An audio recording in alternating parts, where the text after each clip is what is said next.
ಇದು ನಾನು ವೀಡಿಯೋ ಮಾಡ್ತಾ ಇರೋದು ನಿಜವಾಗ್ಲೂ ಒಂಥರ ದುಃಖಕರ ವಿಷಯ ಅಂತಲೇ ಹೇಳ್ಬೋದು. ನೀವುಗಳೆಲ್ಲ ಯಾಕೆ ಅನಿಮಲ್ಸ್ಗೆ ಇಷ್ಟೊಂದು ಬ್ರೂಚಲ್ ಆಗಿ ಅದನ್ನು ಸಾವು ಮಾಡ್ತಾಯಿದ್ದೀರಾ?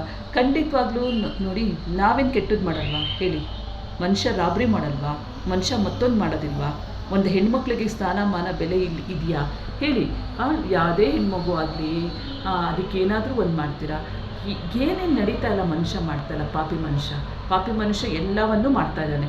ಯಾಕೆ ಟಾರ್ಗೆಟಿಂಗ್ ಅನಿಮಲ್ಸ್? ಅವಕ್ಕೆ ಬಾಯ್ಸ್ ಬರಲ್ಲ ಅಂತ ಬ್ರೂಚಲಾಗಿ ಹೊಡೆದು ಸಾಯಿಸ್ತಿರಲ್ಲ, ಅದನ್ನು ಇಮಿಡಿಯೇಟಾಗಿ ಹಿಡಿದು ಕಟ್ಟಾಕ್ಬಿಟ್ಟು ಅಲ್ಲಿ NGOs ಇದ್ದಾರೋ ಇಲ್ಲ ಅದಕ್ಕೆ ಏನು ಮಾಡ್ತಾರೋ ಅವರು ಮಾಡ್ತಾರೆ. ಇಮಿಡಿಯೇಟಾಗಿ ಅವ್ರು ಕರ್ಕೊಂಡು ಹೋಗ್ತಾರೆ. ನೀವು ಬಂದು ಅವರು NGOsಗೆ ಹ್ಯೂಮನ್ ಹಾರ್ಟ್ಗಿಂತ ಚೆನ್ನಾಗಿ ಹ್ಯೂಜ್ ಕೈಂಡ್ ಹಾರ್ಟ್ ಇದೆ, ಮರ್ಸಿ ಇದೆ ಅವ್ರಿಗೆ.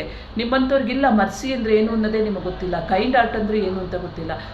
ನಿಮಗಿಷ್ಟು ನನಗೆ ನಿಜವಾಗ್ಲೂ ಏನು ಹೇಳಬೇಕು ಅಂತಲೇ ಗೊತ್ತಾಗ್ತಿಲ್ಲ ರೀ.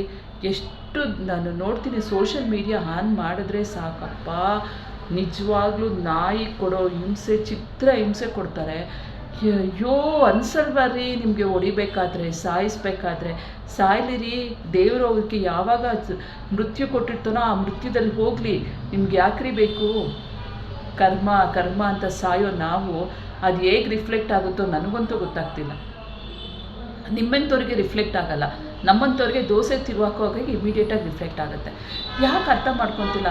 ಎಲ್ಲ ಪ್ರಾಣಿಗಳಿಗೂ ಹಿಂಸೆ, ಎಲ್ಲ ಪ್ರಾಣಿಗಳಿಗೂ. ಅವಕ್ಕೆ ಮಾತು ಬರಲ್ಲ ರೀ. ಅವಕ್ಕೆ ಊಟ ದುಡ್ಕೊಂಡು ತಿನ್ನಬೇಕು ಅನ್ನೋದು ಗೊತ್ತಿಲ್ಲ. ಮನುಷ್ಯ ಪ್ರಾಣಿ ದುಡ್ಕೊಂಡು ತಿಂತಾ ಇದ್ದಾನ? ಇದ್ದಿದ್ರೆ ಅನಾಥಾಶ್ರಮಗಳು ಹಾಕ್ತಿರ್ತಿತ್ತು ಇವತ್ತು. ನೀವು ಎಲ್ಲಿ ಫ್ರೀ ಕೊಡ್ತಾರೋ ಅಲ್ಲ, ಆಯಿತು ಖಂಡಿತ ಡೊನೇಟ್ ಮಾಡಲಿ. ದಾನ ಧರ್ಮ ಮಾಡೋರು ಸತ್ಯವಾಗ್ಲೂ ಯಾವಾಗಲೂ ಇರಲಿ ಅಂತ ನಾವು ಅನ್ಸ್ಕೊಳ್ಳೋಣ. ಅಲ್ಲಿ ನೀವು ಹೋಗಿ ನಿಂತ್ಕೊಳ್ಳಲ್ವಾ? ನಾಯಿಗಳು ನರಿಗಳು ಯಾವ್ದಾರ ನಿಂತ್ಕೊತ ಹೋಗಿ.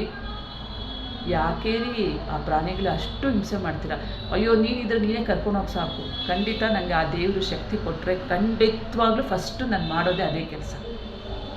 ದಯವಿಟ್ಟು ಸ್ವಲ್ಪ ಒಡೆಯೋದನ್ನು ಸಾಯಿಸೋದನ್ನು ಬಿಟ್ಟು ಎಲ್ಲೋ ತೊಗೊಂಡೋಗಿ ಹಾಕೋದಕ್ಕಿಂತ ಅದನ್ನೆಲ್ಲ ಯಾರು ಮಾಡಿದ್ದು? ಮನುಷ್ಯ ಪ್ರಾಣಿ ತಾನೇ ಮಾಡಿರೋದು ಫಸ್ಟು. ನೀವು ನಾಯಿ ಸಾಕಬೇಕು ಅಂತ ಹೇಳಿ ತೊಗೊಂಬಂದು ನಿಮ್ಮ ಕೈಲಿ ಹಾಕ್ತಾ ಇದ್ದಾಗ ಅದನ್ನು ರೋಡಲ್ಲಿ ಬಿಟ್ಟು ಅದು ಅಬಾಂಡೆಡ್ ಆಗಿ ಸ್ಟ್ರೀಟ್ ಆಗಿರುತ್ತೆ. ಇಂಡಿ ಡಾಗ್ಸ್ ಅಲ್ಲ, ನಮ್ಮ ಇಂಡಿಯನ್ ಡಾಗ್ಸ್ ಒಂದೇ ಸ್ಟ್ರೀಟಲ್ಲಿ ಅಬಾಂಡೆಡ್ ಆಗಿಲ್ಲ. ಬ್ರೀಡ್ ಡಾಗ್ಸ್ಗಳು ಆಗಿದೆ. ಯಾವುದಕ್ಕೂ ಕ್ರಾಸ್ ಬ್ರೀಡ್ ಮಾಡಿಸಿ ಅವು ಎಲ್ಲವೂ ಬೀದಿಗೆ ಬಂದಿರ್ತವೆ. ಇಲ್ಲ ಅಂತಂದರೆ ನೀವು ಬೇರೆ ಹೊರ ದೇಶಗಳಿಗೆ ಹೋಗಬೇಕಾದ್ರೆ ಅಥವಾ ನಿಮಗೆ ಟೆನೆಂಟ್ಗಳಿದ್ದರೆ ಓನರ್ಸ್ಗಳು ನಿಮಗೆ ಜಾಗ ಕೊಡಲ್ಲ ಅಂದಾಗ ನಿಮ್ಮ ಹೆಲ್ಪರ್ಸ್ ಇರ್ತಲ್ಲ, ಹಾರ್ಡ್ ವರ್ಕಿಂಗ್ ಪೀಪಲ್ಸ್ ಇರ್ತಲ್ಲ, ಅವ್ರ ಕೈಲಿ ಕೊಟ್ಟು ಅವರು ಬೀದಿಲಿ ರಸ್ತೆ ಬದಿಯಲ್ಲಿ ಬಿಡ್ತಾರೆ ಅಲ್ವಾ? ಇವತ್ತು ನಾವು ಬಾಯಿ ಬಡ್ಕೊತಾ ಇದ್ದೀವಿ, ಹೊಡೆದು ಸಾಯಿಸ್ತಾ ಇದ್ದೀವಿ. ಖಂಡಿತವಾಗ್ಲೂ NGOs ತುಂಬ ಇದೆ ರೀ. ಅವರಿಗೇನು ಫಂಡ್ ಎಲ್ಲಿಂದ ಬರೋಲ್ಲ ಗೊತ್ತಾಯ್ತಾ? ನಾವುಗಳು ₹1, ₹10, ₹100 ಈ ಥರ ಕೊಟ್ರೇ ಅವರೂ ಅನಿಮಲ್ಸ್ನ ನೋಡ್ಕೊಳ್ಳೋಕೆ ಸಾಧ್ಯ. ಅವ್ರಿಗೂ ಲ್ಯಾಂಡ್ಗಳು ಎಲ್ಲ ಸಿಕ್ಕಾಪಟ್ಟೆ ಸಿಗೋದಿಲ್ಲ ರೀ. ಲ್ಯಾಂಡ್ಗಳು ಬೇಕಾಗತ್ತೆ, ಅದಕ್ಕೆ ನೋಡ್ಕೊಳ್ಳೋಕ್ಕೆ ಮನುಷ್ಯರು ಬೇಕಾಗುತ್ತೆ. ಮನುಷ್ಯರು ಸುಮ್ಮನೆ ಬರ್ತಾನಾ? ಇಲ್ಲ ಅಲ್ಲ. ಅವನಿಗೂ ಹಿರಿಯಾಗಿ ಕೊಡಬೇಕಲ್ಲ ಸಂಬಳ. ಅವರು ಪಾಪ ಸಂಬಳನೂ ಕೊಟ್ಕೊಂಡು ಅನಿಮಲ್ಸ್ನೂ ನೋಡಿಕೊಂಡು ಮಾಡ್ತಾರಲ್ಲ. ನೀವು ಯಾಕ್ರಿ ಬ್ರೂಚಲಾಗಿ ಅದನ್ನು ಹೊಡೆದು ಸಾಯಿಸ್ತೀರಾ? ದೇವರು ಮೃತ್ಯು ಕೊಡ್ತಾನೆ ಬಿಡ್ರಿ. ಎಲ್ಲೋ ಹೋಗ್ತೀರಾ, ಗಾಡಿಯೋ ನೋಡ್ಕೊಂಡು ಹೋಗ್ತಾನೆ. ಏನೂ ಅನ್ಸೋದಿಲ್ವ ರೀ? ಏನೂ ಆಗದಿರಂಗೆ ಮೈ ಮೇಲೆ ಧೂಳು ಬಿದ್ದಂಗೆ ಕೊಡ್ಕೊಂಡು ಹೋಗೋಕ್ಕಾಗತ್ತಾ ನಾವು? ಮೇಲಿಂದ ಅಕ್ಕಿ ಪಿಕ್ಕೆ ಆಗಿರುತ್ತೆ, ಅದನ್ನು ಟಿಶ್ಯೂ ಪೇಪರ್ ತೊಗೊಂಡು ಏನೋ ತೊಗೊಂಡು ಒರೆಸ್ಕೊಂಡು ಹೋಗ್ತೀರಾ? ಅದು ಬಿಸಾಕ್ಬಿಡ್ತೀರಾ ಬಟ್ಟೆ? ಇಲ್ಲ ಅಲ್ಲ. ದಯವಿಟ್ಟು ಅನಿಮಲ್ಗೆ ಟಾರ್ಚರ್ ಮಾಡೋದನ್ನು ಬಿಟ್ಬಿಡಿ. ನಿಮ್ಗೆ ಆ ಥರ ಕಷ್ಟ ಆಗ್ತಿದೆ ಅಂತ ಹೇಳಿದ್ರೆ ಅಲ್ಲಿ ಹೋಗಿ ಎಲ್ಲಿ NGOs ಇರ್ತವ್ರೋ ಅವ್ರನ್ನ ಹೋಗಿ ರಿಕ್ವೆಸ್ಟ್ ಮಾಡ್ಕೊಳ್ಳಿ. ಆಯಿತು ನನ್ನ ಕೈಲಿ ಆಗ್ತಾಯಿಲ್ಲ, ನಾನು ನಿಮಗೆ ಸಹಾಯ ಮಾಡೋಕ್ಕಾಗೋದು, ನಾನು ಇಷ್ಟು ಕೊಡ್ತೀವಿ ಅಂತ ಹೇಳಿ. ಅಟ್ಲೀಸ್ಟು ಅಲ್ಲಾದರೂ ಅನಾಥ ಮಕ್ಕಳಾಗಿ ಬಲಿತಬೇಡಿ, ಸಾಯಿಸ್ಬೇಡಿ ದಯವಿಟ್ಟು.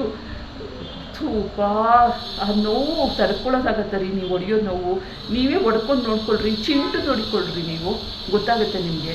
ನಿಮ್ಮ ರಕ್ತನೂ ಬಂದಾಗ ನೀವು ಎಷ್ಟು ನೋವು ಪಡ್ತೀರಾ ರೀ? ಬೇಡ. ನಿಜವಾಗ್ಲೂ ಮನುಕುಲಕ್ಕೆ ಅವಮಾನ ಮಾಡಬೇಡಿ. ಕರುಣೆ ಅನ್ನೋದು ಇರಲಿ, ಪ್ರೀತಿ ಬೇಡ ರೀ, ಕರುಣೆ ತೋರಿಸಿ ಸಾಕು ಆ ಪ್ರಾಣಿಗಳ ಮೇಲೆ.